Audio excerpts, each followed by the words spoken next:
Hello kids, welcome to your lesson today, and we are going to learn letter B, and the sound of this letter is B. Again, B.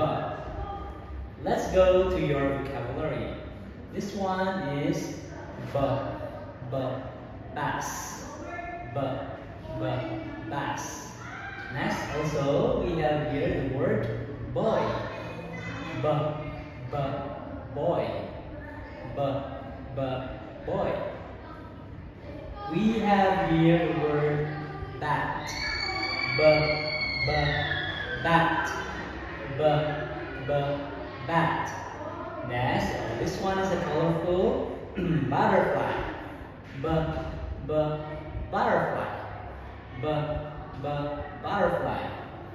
You are using this one in school. This one is B, B, book.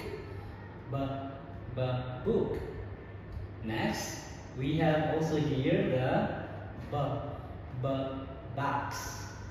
B, B, box. And for your speaking structure, teacher will say, what is it? And you will say, it's a. What is it? It's a bat. It's a bat. What is it?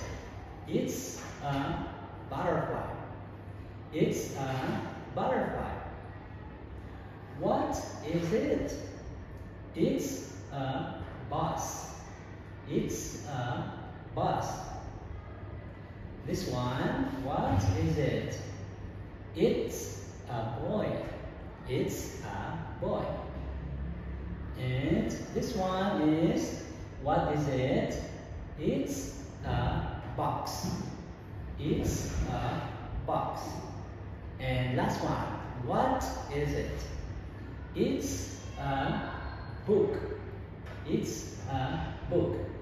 And that is the end of your lesson today. And goodbye and see you again.